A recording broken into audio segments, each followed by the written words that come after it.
You guys, so I wanted to do a get unready with me. Um, while I discussed where we are at with IVF and IUI. So last time I talked about where we were with IVF and IUI, we were nowhere. I found out that financially I couldn't swing it because of some stuff that popped up and how much my clinic wanted. So we were just kind of deciding what we're going to do next. So are we going to do another IUI or are we going to do IVF? And I have decided that we're going to do another IUI before we do IVF again. So that is that update. And it was because of a lot of factors. Money is one. Another is one of the reasons why my IVF wasn't covered was because of my age. Well, I'm about to reach the age that should get it covered, but I'll reach that age in March, and I don't know if they do it now, if they're gonna do something funky. So I figured just wait for that. However, because it can't be easy, I found out my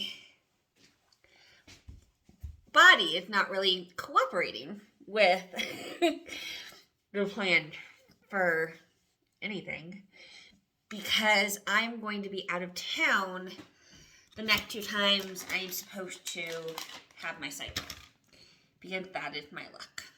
I'm going to be gone. I'm supposed to ovulate the first week of March, and I'm going to be gone, and I'm supposed to then ovulate the end of March. I'm going to be gone. So that might change. I might do an IVF cycle next because if we have to wait until March to do,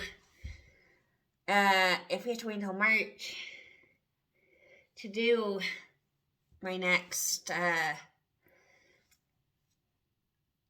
cycle, and I don't make it, and then I get pushed all the way to April, then we might as well just do it IVF because I'll definitely meet all the requirements then.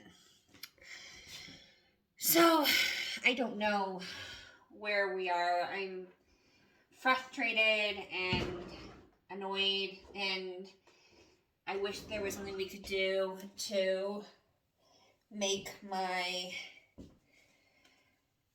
be able to manipulate my cycle a little bit better. So that way we could do it. I could do the week after my trip, and that would make it easier, or the week before my next trip. But unfortunately, the only way to manipulate that would be birth control, and birth control does mess with your stimulation, which is why when you are doing IVF, you take the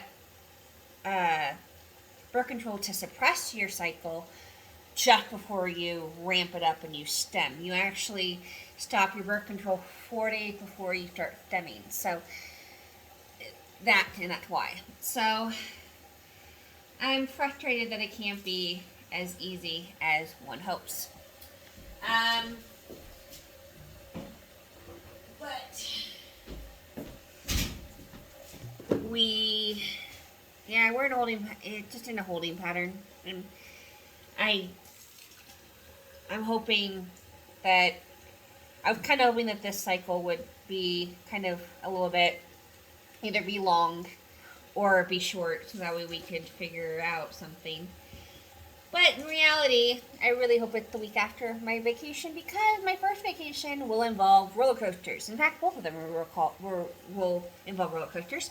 But the first one is a lot of really good roller coasters. I want to be able to do. So, yeah. It just kind of feels like it's always one step forward and two steps back on this journey that I'm dealing with. And it's funny because, I would be doing the IVF this week if we'd gone forward. And this week is also 1 year since I did all the tests that let me know that I actually had low egg reserve, and I had some thyroid issues that were gonna make getting pregnant kind of harder anyway than for most people. So it just kind of, it's 1 year into this, and then if we do have to wait until April,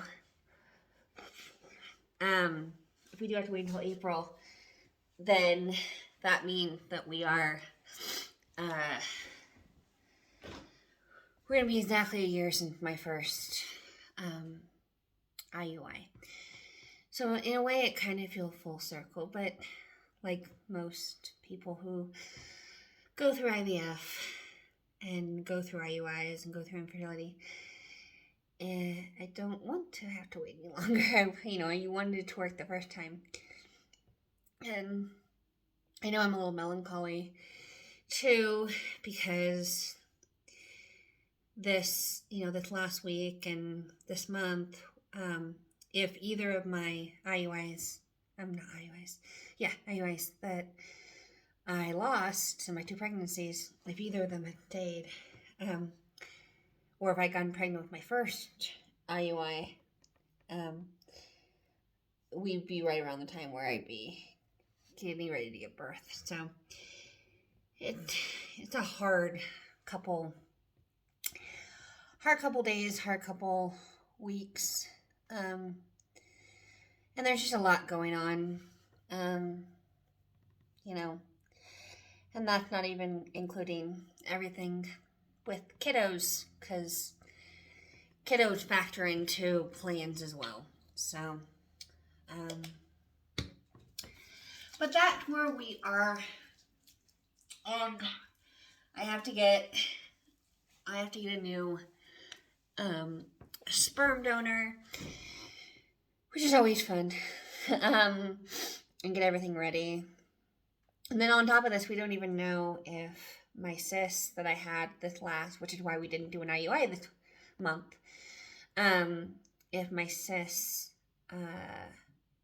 are still present. Because if my cysts are still present, we had to put it off anyway until the cysts go down, because the medicine feeds the cyst when they're cysts. So instead of it going to the ovary to help it stimulate, it just often will go to the cyst, and the cyst will just grow, which is not what we want.